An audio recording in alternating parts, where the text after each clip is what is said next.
Olá, bom dia a todos e a todas os colegas da disciplina, professora Priscila. E nesse seminário eu vou apresentar uma autora francesa do século XIX, a Athénaïs Michelet, e a sua trajetória como escritora faz parte da pesquisa de doutorado que estou desenvolvendo aqui no programa de pós-graduação em História da UFPR, pela linha de pesquisa Espaço e Sociabilidades com a orientação do professor Bentien. Peço permissão, se eu olhar bastante para cá é porque eu estou lendo o meu roteiro aqui na outra tela. Tá bom? O título da minha pesquisa de doutorado é Quando a História e as Ciências Naturais se Encontram, revisitando a produção do casal Athénaïs e Jules Michelet. E por que casal? Porque é muito difícil falar da Athénaïs e mesmo de seus escritos sem relacionar ao seu casamento e a complexa relação, tanto íntima quanto intelectual, que ela teve com seu marido, o historiador francês Jules Michelet. Então, no seminário eu vou falar um pouco sobre Michelet, logo depois sobre o casamento deles e sobre Athénaïs, para depois falar da produção escrita dela como um todo, sem me ater a nenhum livro específico. Então, Jules Michelet, eu vou mostrar aqui a foto dele.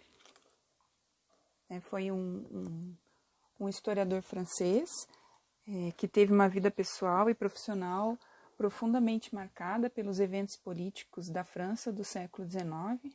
Ele é considerado por Lucien Febvre, historiador da Escola dos Análises, de meados do século XX, o grande historiador da França, o pai dos análises.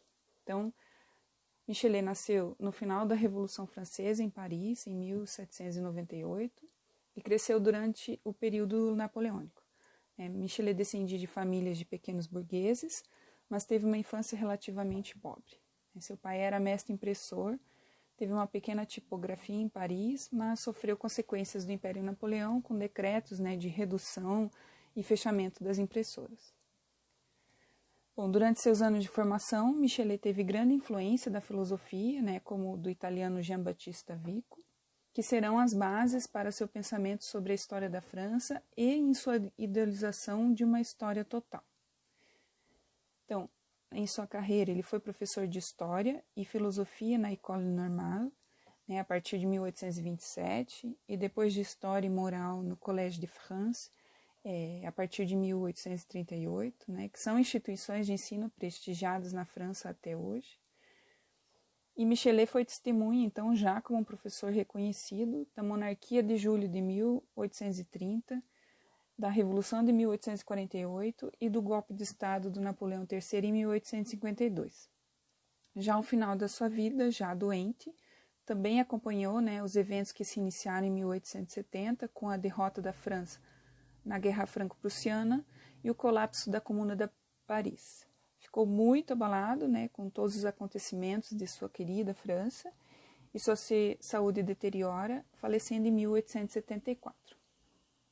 Bom, desde o início da sua carreira, Michelet, até o final da sua vida, escreveu quase que ininterruptamente, e publicou inúmeras obras, sendo assim consideradas as principais, a monumental obra História da França, que teve 17 volumes e foi escrita entre 1833 a 1867, e a História da Revolução Francesa, com 6 volumes escritos entre 1847 e 1853. Paralelamente a essas obras, ele se dedicou também a escrever pequenos livros, que abordaram questões morais e político-sociais contemporâneas, com objetivos pedagógicos e voltados para um público maior. Alguns exemplos: os jesuítas, o povo, a mulher, o amor e a feiticeira. E também uma série de livros de história natural que ele escreve com a colaboração da sua segunda esposa, a Athénaïs, e que foram um sucesso de público imediato. Então, durante a efervescente Revolução de 1848, Michelet, já um homem maduro, já com seus 50 anos, viúvo de seu primeiro casamento e com 2 filhos adultos, inicia um relacionamento epistolar com Athénaïs Michelet, nome de solteira. Athénaïs era uma jovem preceptora de 22 anos, que após ler seu livro Do Padre, da Mulher e a Família, escreve a ele pedindo orientação moral, se apresentando também como uma aspirante a escritora. Então, eles se correspondem até o final de 48, né, trocando experiências literárias e também discutindo sobre os eventos políticos do momento, quando, enfim, se conhecem em Paris. Então, Michelet ficou muito apaixonado por Athénaïs e logo se casaram em março de 1849. Mas esse casamento, né, teve a desaprovação da família de Michelet, principalmente de sua filha e de seu genro, porque Athénaïs era 28 anos mais velha, 28 anos mais nova que Jules. Né? Michelet e Athénaïs tiveram apenas um único filho, em 1850, mas que faleceu um mês após o nascimento. Então, Athénaïs aparentemente tinha uma saúde muito frágil e nunca veio a ter outros filhos. Então, Athénaïs, né, ela nasceu em 1826, na região de Montauban, é uma região mais ao sul da França. Era filha de um professor, Yves Mialaré, e de uma descendente de ingleses, alemães e franceses, nascida nos Estados Unidos, na região de Louisiana, a Emma Becknell. Né? E a Athénaïs, ela foi a terceira filha de 6 filhos do casal.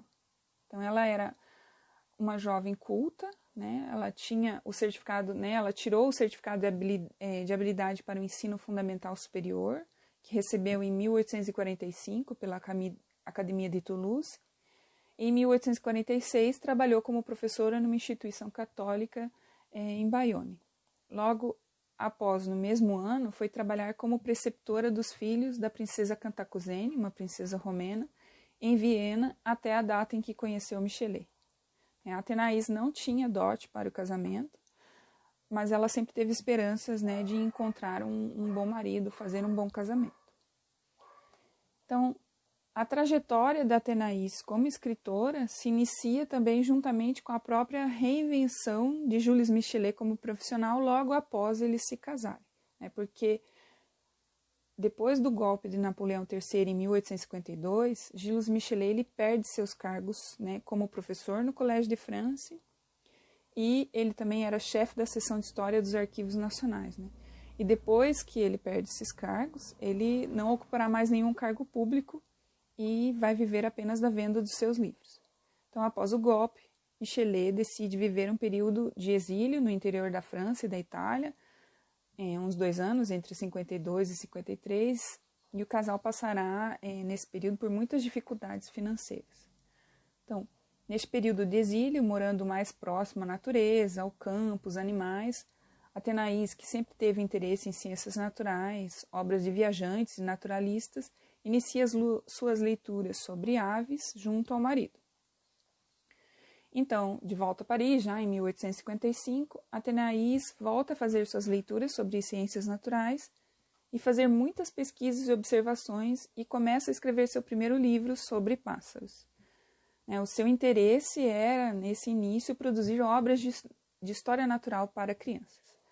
Entretanto, Michelet, que além de seus interesses, né, pela história, filosofia, tinha interesses nas ciências naturais, né, ele tinha amigos naturalistas na época, né, então muito influenciado também pelos estudos naturalistas da Athénaïs, remodela o trabalho dela, remodela o que ela vinha fazendo, e daí, em colaboração, o casal escreve o primeiro livro da série de História Natural, que é O Pássaro. Eu tenho uma edição do início do século XX aqui, Loiseau, O Pássaro, e também tem uma edição antiga traduzida para o português, Os Pássaros. São pequenos livros, não são grandes. Então, o livro Pássaro, né, ele foi publicado em 1856 e teve sucesso imediato. Então, eles acabam melhorando suas condições financeiras e permite que eles desenvolvam os outros livros da série de História Natural, né? Tanto que eles compraram um microscópio para poder observar os insetos, puderam fazer longas viagens para regiões litorâneas e regiões montanhosas da França, né? Então, em colaboração, eles vão escrever, né, o livro O Pássaro, O Inseto, O Mar e a Montanha, entre 1856 e 1868. Né? Então, elas são obras que evidenciam uma relação harmoniosa entre o homem e a natureza, mas que misturam de forma complexa a narrativa, a vida pessoal de Jules e a intimidade do casal. né, e também estabelecem relações com a história através de uma linguagem poética, mas também pedagógica. Mas, sobretudo, né, são livros que apresentam conhecimento sobre os saberes biológicos, né, de sua época, entre ornitologia, entomologia, geografia, botânica, bem como as concepções transformistas e de origem das espécies, muito influenciadas pelas obras de naturalistas como Lamarck e Etienne Geoffroy Saint-Hilaire, cujo Michelet conhecia e era amigo de Etienne e do filho dele também, que também um grande naturalista do período. Então, além de tudo, essas obras têm um pioneirismo, né, que é através das preocupações da proteção das espécies de animais e vegetais, né, dentre algumas questões ecológicas, né, que estavam emergindo naquele período, né. Lembrando que o casal foi contemporâneo de naturalistas como Charles Darwin, né, reconhecido pelas suas teorias evolucionistas a partir da publicação da Origem das Espécies em 1859, e de Ernest Haeckel, que cunha o termo ecologia em 1869. Né? Então, só que esses 4 livros eles serão publicados apenas com a autoria de Jules Michelet, e essa colaboração conjunta do casal ela foi invisível, de certa forma, aos olhos do público leitor. Os livros eles contêm muitas partes escritas por Athénaïs, mas apesar de não ser citada diretamente, e mesmo capítulos inteiros, mas é muito difícil compreender de fato como se dá essa colaboração, né, essa produção entre o casal, essa escrita do casal. Então existe uma extensa historiografia sobre as obras de história natural do Michelet, mas pouco se fala sobre essa complexa relação de colaboração com a sua esposa Athénaïs. E quando a Athénaïs ela é mencionada, é apenas para dizer que ela foi uma simples colaboradora, né, nos preparos dos livros, né, que foi a inspiração, a musa inspiradora de Michelet. E principalmente também para relacioná-la aos seus trabalhos de edição das obras póstumas do marido, e assim deslegitimá-la com a imagem que se construiu historicamente de viúva abusiva. Ponto que eu vou abordar mais para frente no final do seminário. Então, houve um apagamento histórico dessa colaboração, né, dessa complexa colaboração, e muitos autores advogaram pela genialidade de Jules Michelet nessas obras de história natural e que foram integralmente escritas sob sua pena, né? E esses estudos continuam reverberando em muitos estudos mais atuais e biografias sobre Michelet. Mas, né, há pesquisadores mais contemporâneos, como Paule Petitier, que ela é especialista sobre Michelet, um dos livros dela aqui, sobre a geografia de Michelet, que, né, ao analisar essas obras de história natural, ela vai mostrar que Athénaïs não só foi colaboradora e inspiradora, como teve um papel importante no conhecimento biológico desses livros, né? E que há uma complementariedade conjugal em que Jules faz, então, uma complexa síntese entre o conhecimento biológico com o conhecimento histórico-social, integrando a natureza no funcionamento histórico. Né? Mas esses trabalhos que mencionam a colaboração de Athénaïs são muito escassos e bastante esporádicos. Mesmo trabalhos sobre Athénaïs e seus escritos são quase inexistentes. Né? Eu mostrei a foto da Athénaïs. Essa aqui é a Athénaïs. Esse é um dos únicas biografias que existem sobre Athénaïs e ainda é uma biografia romancada e bastante recente, de 2012. Então, né, retomando aos livros de história natural, os 4 livros eles tiveram muitas edições, foram traduzidos ao longo dos anos em diversas línguas e foram muito bem recebidos na Inglaterra. Né? Enquanto Athénaïs estuda para os livros de história natural, Athénaïs escreve seu primeiro livro autoral, né, sua autobiografia da infância, né, que se chama Memórias de uma Criança, publicado em 1867. E conta a sua história a partir do seu nascimento até o início dos seus estudos, da sua formação. Então, é um livro de memórias, em que ela conta principalmente o apego e o amor que ela tinha pelo seu pai, que a levou a ter interesse pela natureza, né? E como professor, ele também ensinou seus filhos, quando pequeno, ele era professor de suas crianças, né? Mas também é um livro que relata a rejeição que sofreu quando criança pela sua mãe, né? E a tristeza de não ser amada por essa mãe. Então, este livro também não é só um livro de memórias, né? ela mistura a memória da infância com seus estudos sobre a região onde ela nasceu, né, o interior da França, em Montalbán. Então, escreve sobre essa paisagem, sobre os jardins da propriedade onde vivia, sobre os costumes, né. E na escrita, a Athénaïs traz muito tema sobre a solidão na infância, a melancolia que sentias nesse lugar. Mas a melancolia no texto me parece tanto uma relação com a tristeza quanto de contemplação com a natureza, né? Então tem esses dois vieses, a ideia de melancolia no texto dela, pelo que eu tenho percebido. Então, nesse meio tempo, ela também tem interesse em escrever livros sobre hábitos dos gatos, né, o comportamento dos felinos. Mas acaba sendo desmotivada por Jules, porque naquele período havia sido publicado um livro sobre gatos que foi de grande sucesso de público. Mas ela continua, né, ela mantém o interesse nessa escrita, e já quase na década de 70 ela envia muitas cartas a naturalistas do período, inclusive Charles Darwin, pedindo ajuda e referências para o assunto, né. Mas acaba escrevendo apenas, né, sobre seus gatos que conviveu na infância, os gatos que ela conviveu durante a sua fase adulta, e não acaba terminando a obra. Mas é uma obra que será depois publicada póstumamente em 1904. Né? A Athénaïs falece em 1899. Mas na década de 70, enquanto ela estava fazendo as pesquisas, né, sobre os gatos, a editora do casal na Inglaterra pede um novo livro de história natural.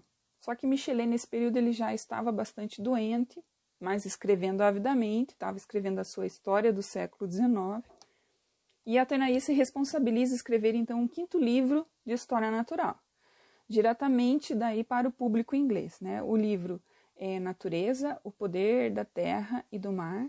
Então, ele é publicado em 1872, na Inglaterra, com a autoria da Athénaïs, o único, então, daí com a autoria dela, mas nunca foi publicado em sua versão original, o francês, né? Sendo um livro completamente esquecido.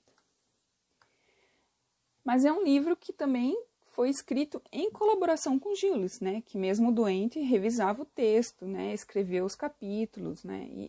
Só que ele é um pouco diferente dos outros primeiros livros de história natural, porque ele não contém essa síntese histórica que Michelet agrega aos outros, né? Em que cria uma teoria evolucionista das origens dos animais. Mas é um livro que fala sobre as paisagens, os jardins, as montanhas, os mares da França e de tantos outros lugares que o casal visitou, né? Então, a Athénaïs, ela pesquisou, ela estudou muitos livros de geografia quando ela escreveu o livro A Montanha, né? E ela usa todo esse conhecimento para escrever esse livro também, mas de uma forma mais literária, poética, trazendo novamente, então, o tema da melancolia na contemplação da natureza. Bom, então, aquilo que eu penso sobre a escrita subversiva da Athénaïs, eu acredito que estudar e escrever livros de ciências naturais, mesmo como uma colaboradora ausente ou apagada, num período em que a ciência constituía uma atividade eminentemente masculina, seja ainda assim uma subversão, né? As mulheres estão apagadas, mas elas continuam ali, elas estão fazendo, elas estão trabalhando. E a Athénaïs, ela tinha esse contato com naturalistas do período, tanto quanto Michelet, né? E as fontes da minha pesquisa, né, daí para o doutorado, tanto os diários de Michelet quanto as cartas de Michelet, eles irão ajudar a compreender, né, essa rede de sociabilidades e cruzamento de conhecimentos em que o casal está inserido, né? Que é um dos objetivos da minha tese. Mas um outro ponto que acredito que seja de subversão da Athénaïs foi que depois que Jules Michelet morreu, em 1874, ela precisou lutar em juízo para receber a sua parte sobre os direitos dessas obras de história natural e das obras de Michelet. Então ela entra na justiça contra os herdeiros de Michelet, né, o genro de Michelet e seus netos, pois os 2 filhos de Jules já haviam falecido também. Então ela ganha o processo, né, em que defende ser a guardiã dos escritos de Michelet e de sua colaboração nos livros de história natural, e escreve um texto em resposta para argumentar sua posição digna de receber essa parte devida da administração dos bens intelectuais do marido. Então, recebendo, né, tendo essa administração dos bens intelectuais do marido, Atenaís acaba deixando de lado as suas próprias aspirações literárias e se dedica a manter o nome do marido, e irá publicar até o fim da sua vida, junto com as editoras, né, do casal, muitos textos inéditos de Jules. Só que muitos desses textos, que ela também vai prefaciar, ela vai editar, né? Ela vai intervir de alguma forma no texto do Jules Michelet, né?